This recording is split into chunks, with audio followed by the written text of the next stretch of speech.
वेदांत ग्रंथाच्या चौथी ब या वर्गात शिकत आहे. मी आज अंतरेंद्रियाची माहिती सांगणार आहे. शरीराचे अनेक कामे शरीराच्या आतल्या भागातील चालतात. रक्तवाहिनी आणि जाडे सर्व शरीरात पसरलेले असते. त्यातून रक्त सतत फिरत असते. श्वासावाटे आपण हवा शरीरात घेतो. ती रक्तमार्फत संपूर्ण शरीरात पोहोचवली जाते. आपण अन्न खातो त्यांचे पचन होते. ही सगळी कामे आपल्या शरीरातील विविध इंद्रिये करतात. त्या सर्व इंद्रियाबद्दल आज आम्ही तुम्हाला माहिती सांगणार आहोत. धन्यवाद.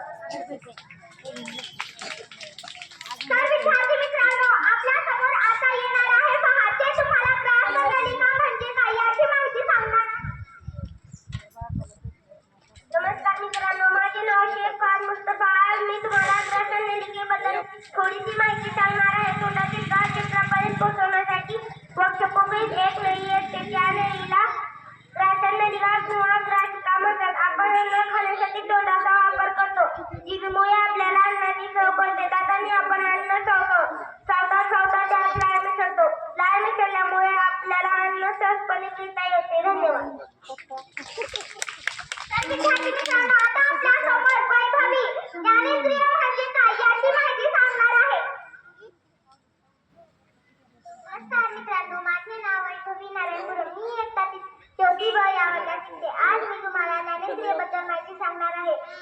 ज्ञानेंद्रिय म्हणजे ही शरीराची अशी इंद्रिय जी आपल्याला आजूबाजूच्या जगाची जाणीव करून देतात. म्हणजे ज्या इंद्रियाच्या मदतीने आपल्याला आजूबाजूच्या परिसराची जाणीव होते त्यांना ज्ञानेंद्रिय असे म्हणतात. मग मुलांनी सांगा मला किती ज्ञानेंद्रिय आहेत. खूप छान सांगितलं. कोणकोणते.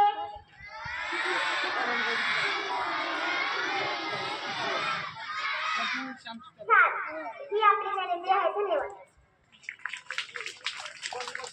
आता मुलांनो, आपल्या समोर जे 5 ज्ञानेंद्रिय आहेत ना त्याची माहिती प्रतीक्षा सांगणार आहे. नमस्कार, माझे नाव प्रतीक्षा शिवाजी भिंडे. आज मी तुम्हाला ज्ञानेंद्रियाची माहिती सांगणार आहे. मुलांनो, पहिला ज्ञानेंद्रिय डोळा. डोळ्यामुळे आपल्याला रंग, आकार, वस्तू कोणती आहे किंवा व्यक्ती कोण आहे, कशी आहे याचे ज्ञान मिळते. थोडक्यात आपण डोळ्यामुळे पाहू शकतो. दुसरा ज्ञानेंद्रिय कान. कानामुळे आपल्याला ऐकू येते. तिसरा ज्ञानेंद्रिय नाक. नाकाच्या मदतीने आपण विविध पदार्थाची सुगंध घेऊ शकतो.